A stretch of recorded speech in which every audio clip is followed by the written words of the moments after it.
اللهم صل وسلم وبارك عليك يا حبيبي يا رسول الله. عملت القراقيش الدايبة او المبسوسة بطريقة حلوة وسهلة بدون تخمير ولا اي حاجة. عملناها على طول، ما خمرناهاش، سيبناها استريحت شوية وعلى طول. طريقة موفرة جدا، يعني عملت كيلو قراقيش قطع معايا كمية حلوة جدا، طعمها حلو وجميلة، ان شاء الله هتعجبكم. هنتبع الخطوات بطريقة سهلة، اعملوها وانسوها، تنفع في فطار، تنفع في عشاء، جميلة جدا وطعمها حلو. يعني بجد الطريقة الأصلية بتاعت زمان بجد، يعني الطعم والطريقة وكل حاجة وكل التفاصيل، كل التفاصيل بتاعتها. تعالوا نشوف الأول الكمية اللي طلعت معانا من كيلو دقيق. دي كده كل الكمية اللي طلعت معايا من كيلو دقيق، يعني قطع معايا كمية كويسة جدا.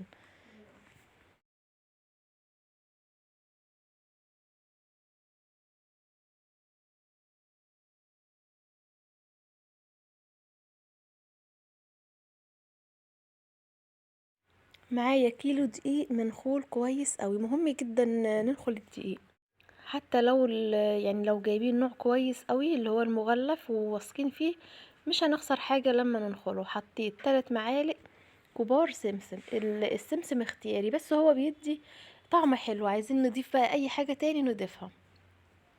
وحطيت كيس خميرة، انا بحط على كيلو دقيق كيس خميرة.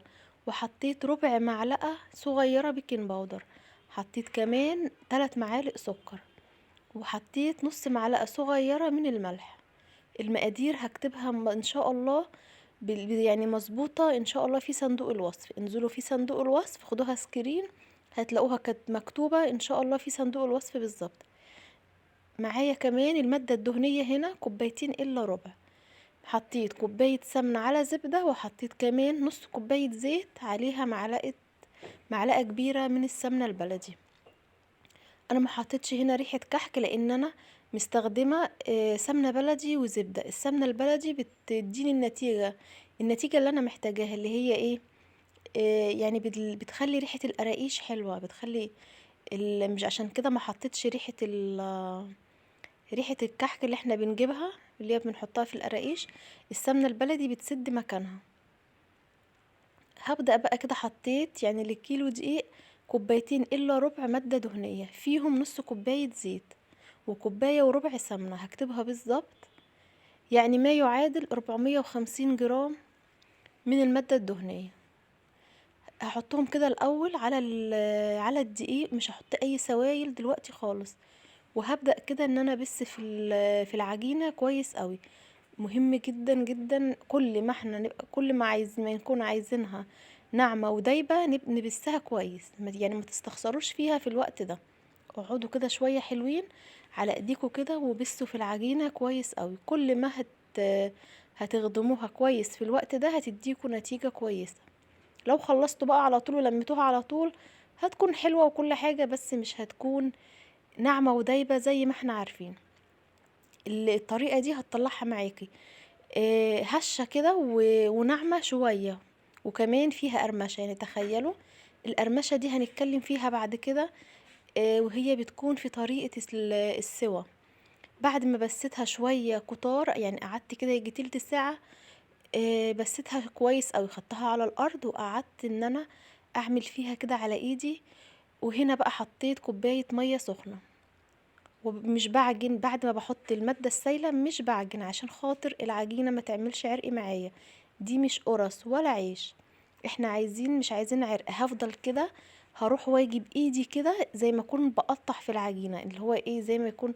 وبعد كده اول ما الاقيها المادة السايلة لفت العجينة كلها، حطيت كمان، انا حطيت كوباية مية الاول ورجعت حطيت كوباية الا ربع مية. يعني انا حطيت مادة سايلة كوباية الا ربع، وهنا ما ينفعش ننزل بالمادة السايلة كلها. نحضر جنبينا كوبايتين مية سخنين، طالما في الشتاء نتأكد ان احنا نكون المادة السايلة بتاعتنا او المية او اللبن يكونوا دافيين عشان خاطر يساعدوا في الخميرة معايا. هسخنهم واخليهم جنبي وابدأ اعجن منهم. ممكن احتاج الكوبايتين كلهم وممكن لا، كل دقيقة بتاخد غير التانية. هلمها بقى هنا بعد ما بدأ ما عجنش، هبدأ المها وبعد كده اختبرها. لقيتها تمام معايا، ما شرختش كده معايا ولا عملت فتحات، هسيبها بقى ايه تستريح شويه. سبتها شويه كده حلوين. هنا براحتكم يعني، على قد انا اهم حاجه عندي العجينه تستريح عشان خاطر اقدر اشتغل بيها كويس. بعد كده بقى خدتها عشان خاطر انا عجنه العجينه بالميه السخنه. العجينه كانت دافيه معايا، مع ان سبتها يجي نص ساعه كده تقريبا او ساعه الا ربع، ومع ذلك العجينه كانت دافيه معايا، ودي الميزه. هبدأ بقى ان انا اعملها رول كده الخطوة دي مهمة، لان الخطوة دي بتخلي معايا القراقيش بتكون هشة وبتكون مورقة كده من جوه، يعني الهشاشان اللي احنا عايزينه ده بتكون يعني مهم جدا ان احنا نعمل الخطوة دي، نلفها كده رول ونسيبها تستريح ونرجع ناخد من اول واحدة معانا. ان شاء الله اتبعوا الخطوات وهتعملوا احسن قراقيش هتتبعوها. المقادير دي ان شاء الله هتعملوها على طول. مش مهم خالص تعملوا كيلو، نعمل نص كيلو كده ونجربه زي ما احنا متعودين نعمل في الحاجة اللي احنا بنشوفها او اللي احنا عايزين نعملها. نجرب كمية قليلة او نص الكمية، عجبتنا نكمل، ما عجبتناش يبقى احنا ما خسرناش كتير. ان شاء الله هتعجبكم.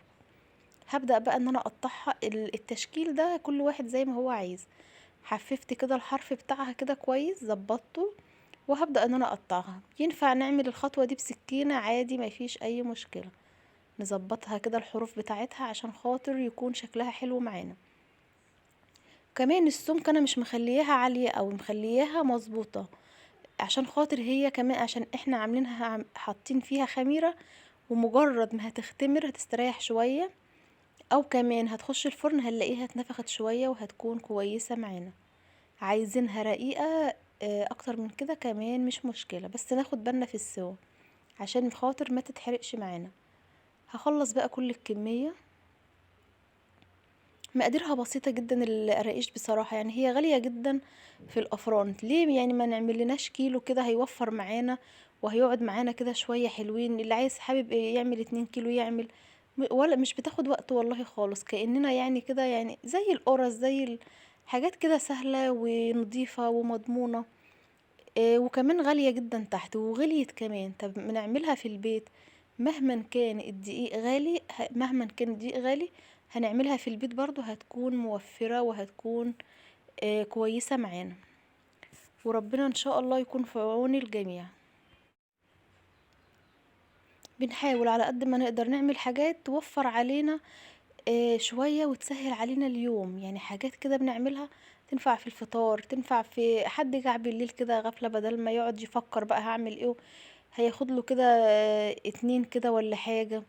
حاجات كده هتسهل علينا اليوم، وهنعمل حاجات كتيرة تسهل علينا يعني الظروف الصعبة دي. يعني ربنا يكون في عون الناس بصراحة. على قد ما تقدروا اعملوا حاجات في البيت. كل ما هتعملوا حاجات في البيت هنخفف السحب اللي بره، وهيكون اوفر ليكم بكتير وانضف كمان.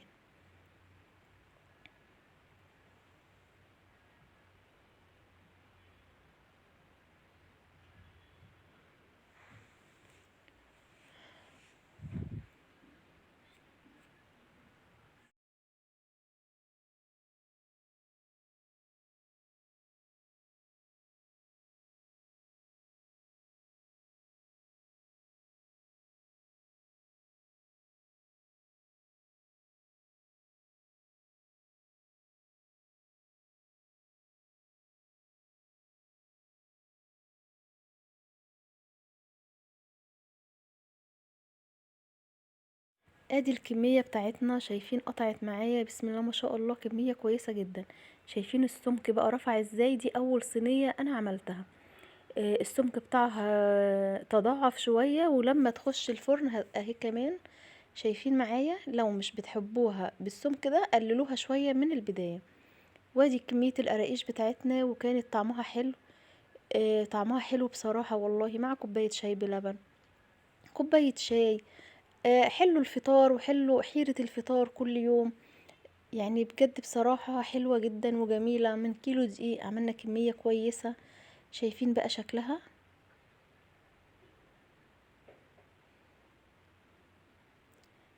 عايزينها ناعمة اكتر من كده هنزود كمية المادة الدهنية.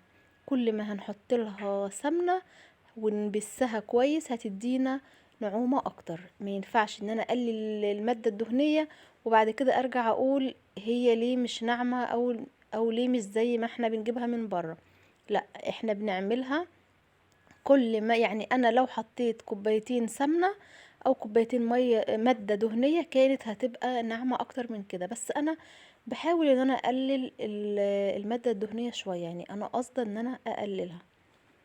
نص كوباية الزيت او ربع كوباية الزيت مهمة جدا في نشفان العجينة معايا، في اللي هي القرمشة بتاعة العجينة معايا. هي عشان كده حطينا نص كوباية زيت. شايفين سمكها حلو؟ بالنسبة لي سمكها حلو، مقاسها حلو، سواها حلو، يعني السوا بتاعها على درجة حرارة يعني 200 او 180. ولو في الفرن درجة حرارة واطية خالص.